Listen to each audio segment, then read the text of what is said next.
Šodien tu uzzināsi, kāpēc es nodarbojos ar BMX freestyle jau 10 gadus un turpināšu to darīt līdz pēdējai savai dienai. Ja tu nezini, mani sauc Arturs Virdzinieks, esmu profesionāls BMX freestyle sportists, nāku no Liepājas Rave Team. Pirms 10 gadiem atnācu šeit un tā arī paliku un esam šeit. Tāpēc es vēlos tev pastāstīt, kādi izskatījās man pirmie 10 gadi, un es sākšu no paša sākuma. Apmēram 6-7 gadu vecumā es sāku nodarboties ar sportu. Tajā laikā tas bija futbols. Un tajā laikā, lai radītu to priekšstatu, es biju ļoti kautrīgs bērns, jo man ģimene visi bija tādi kautrīgi, introverti cilvēki, un līdz ar to es arī tāds uzaugu. Un futbolā es gāju pārsvarā ar visiem saviem draugiem, kurus es atradu skolā, bērndārzā. Un līdz ar to es 3 vai 4 reizes biju pat nomainījis grupiņas, komandas, jo, piemēram, viens draugs aizgāja prom, es viens pats negrasījos palikt, es aizgāju arī prom, atradu, ka cits draugs ir citā grupā, aizgāju pie viņa, un tad tā vienkārši pamaisījos pāris reizes. Bet tiklīdz man palika 11 gadi, es sapratu, ka vairs neviens no maniem draugiem nenodarbojas ar futbolu, man nav uz kādu grupiņu citi iet. Un tad es domāju, visus tos iepriekšējos gadus, es jau kādus 2 gadus no 9 gadu vecuma braukāju ar BMX riteni uz futbola treniņiem. Manam labākajam draugam Arturam Pomerāncim arī bija BMX ritenis. Viņam bija balts Harro ritenis, man bija oranžīgs vai sarkanīgs. Un tā mēs abi braucām uz futbola treniņiem, aizbraucām uz skateparku, brīvajā laikā pabraukāt vasaras brīvlaikā.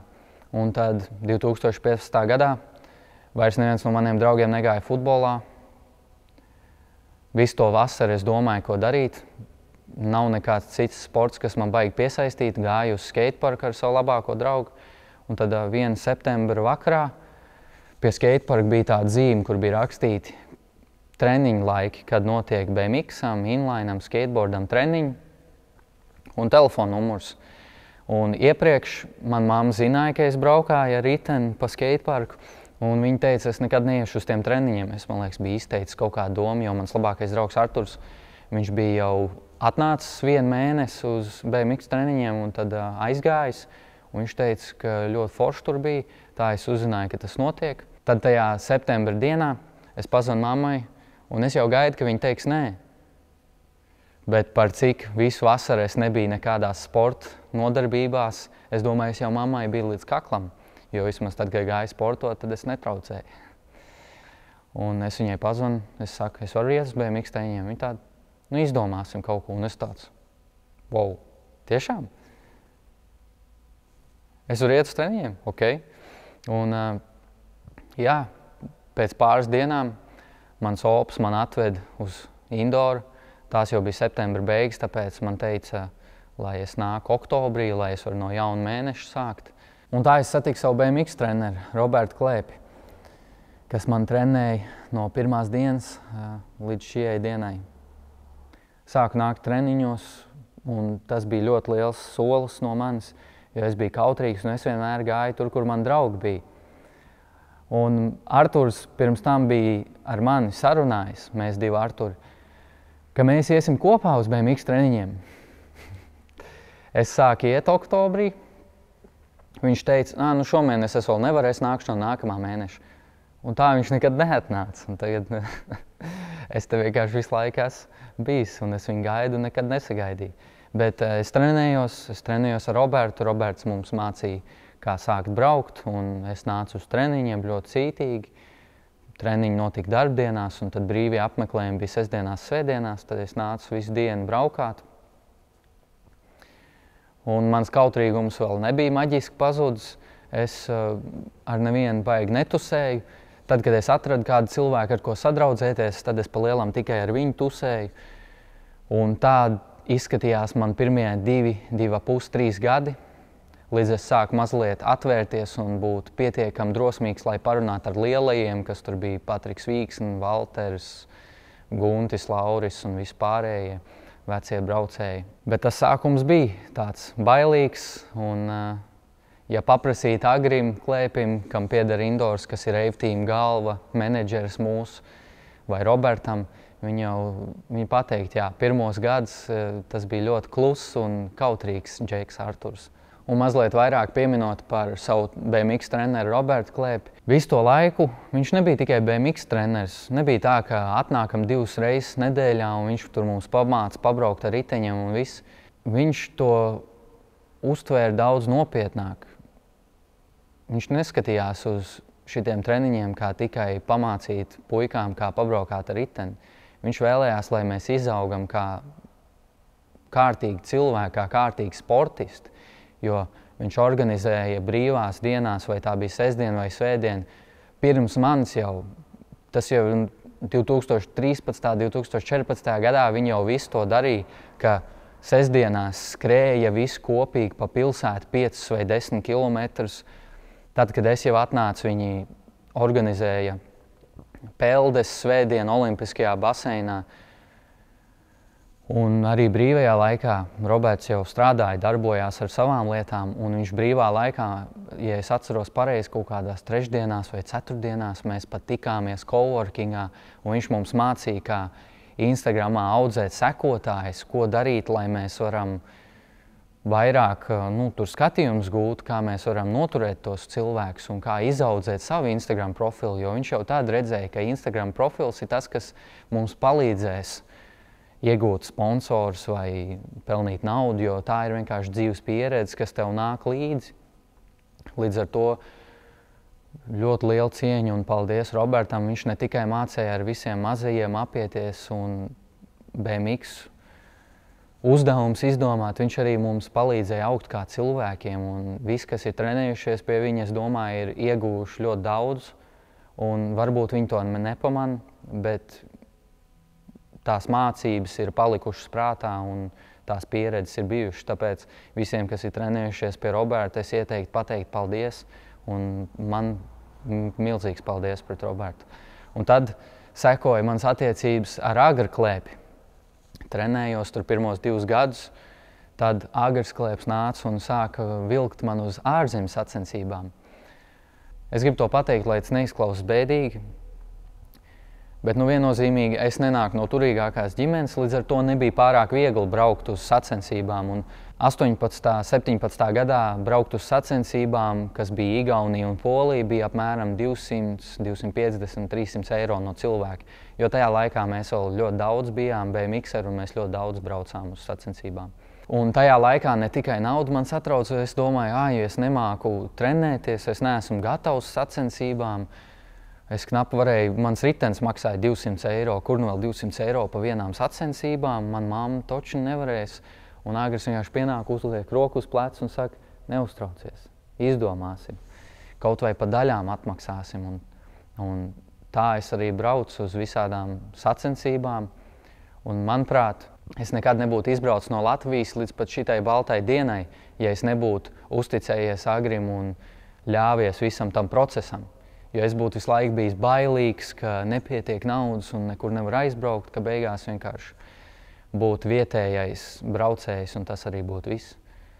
Bet pateicoties Agrim, es braucu uz ārzemju sacensībām, esmu izaudzis ļoti augstu kā sportists un guvis pāris panākumus un esmu ceļā līdz pašai virsotnei. Tāpēc ļoti milzīgs paldies Agrim, ka viņš ir vilcis man ārā no komforta zonas, teicis, ka ir nepieciešams braukt un gūt to pieredzi uz ārzemju sacensībām. Un tad, ejot tālāk, 2018. gads, Roberts un Agrs piesaistīja Artu Laksdiņu, man fizisko treneri. Un Arts, kā mans fiziskais treneris, arī ļoti iesaistīts ir BMX-ā, jo viņš jau ar Robertu un Agru jau bija runājuši gadus iepriekš, un viņš ir atbalstījis šito sportu. Šodien Liepājā, pēc ilgu gadu gaidīšanas, tiek atklāts, es teiktu, pilnībā pārbūvēts skateparks. Un ir interesējies par to, un viņš ir cīnījies par mums. Un pienāca 2018. gads, septembrī, pienāca mūsu pirmais treniņš visiem kopā, visi X-eri arī sāk iet uz fiziskiem treniņiem. Nevis tikai BMX braucēji, bet jau tagad kā sportisti, kā atlēti mēs pārgājām. Gājām arī fizisko trenēt, lai arī atjaunoties var ātrāk, lai traumas ir mazāk, lai mēs esam gatavi uz riteņu parādīt savu labāko. Un tad viss tas process no 2018. līdz pat šiem 2025. gadam tāds arī bija, ka braukāju ar BMX, trenējos fiziskajos treniņos. Brīvajā laikā Roberts mums ir kā mentors, Agrs ved uz sacensībām. Un ik pa laikam aizbraucam uz treniņu nometnēm. Tāda viena no spilgtākajām treniņu nometnēm, kas mums bija, es atceros, bija 2020. gadā. Mēs aizbraucām uz Angliju, uz Korbiju skateparku, patrenēties, tad, kad sākās visādas problēmas pasaulē. Un tur bija ļoti jaudīgs treniņu nometni, ļoti liels progress. Un tur arī sapratu, ka braucot tikai savā māju parkā, tu nevari būt labākais. Jo mēs aizbraucam tur un es tur bez mazai nemācēju braukt, tāda sajūta bija. Jo cits ramps, cits parks, un ja es gribu progresēt, man vajag braukt uz daudziem parkiem, braukt uz treniņu nometnēm, braukt uz ārzemju sacensībām visu laiku.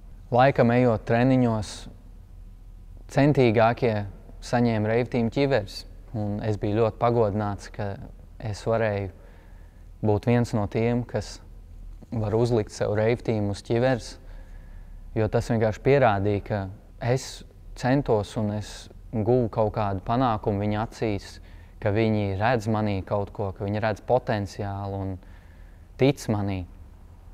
Un tāpēc es ļoti augstu to novērtēju un esmu ļoti lepns par savu ķiveri. Un iespējams arī tur veidojas mans patriotisms pret reivtīm, ka viņi palīdzēja no pašas nulles. Viņi redzēja, ka man ir tā deksme un man ir tā centība, tā mērķtiecība tiekties uz augšu.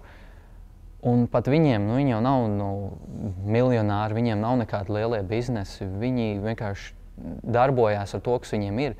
Un visi klēpja ģimeni, viņi izcīnīja mums fiziskos treniņus, viņi izcīnīja atbalstu no Liepājas pašvaldības. Un visu tajā laikā viņi centās arī mums, kā sportistiem, visu to sniegt. Viņi centās pēc iespējas vairāk budžetu mums dabūt uz sacensībām, priekš riteņiem, priekš ķiverēm. Palīdzēt mums, cik vien iespējams. Ar nekādiem vārdiem es nekad nevarēšu izteikt to paldies, kas ir pelnīts Agrim Klēpim, Robertam Klēpim un Artim Laksdiņam. Manuprāt, man ir tas jāpierāda fiziski ar savu riteni. Man ir jānes Latvijas, Liepājas, reivtīm vārds pasaulē. Un es to arī izdarīšu.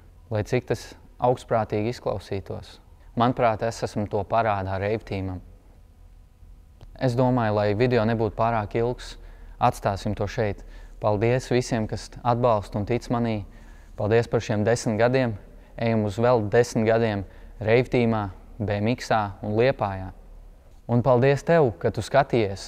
Šis ir mazliet atšķirīgs video no tā, ko es parasti taisu, tāpēc lūdzu ierakst komentārā, ko tu domā. Man tiešām vajag tavu atgriezenisko saiti, lai saprastu, vai es varu taisīt vēl šādus video vai kaut ko citu taisīt. Tāpēc pagaidām tā, paldies, un braukā ar BMX riteni. Nāc uz Liepājas reivtīm indoor un braukā ar BMX riteni.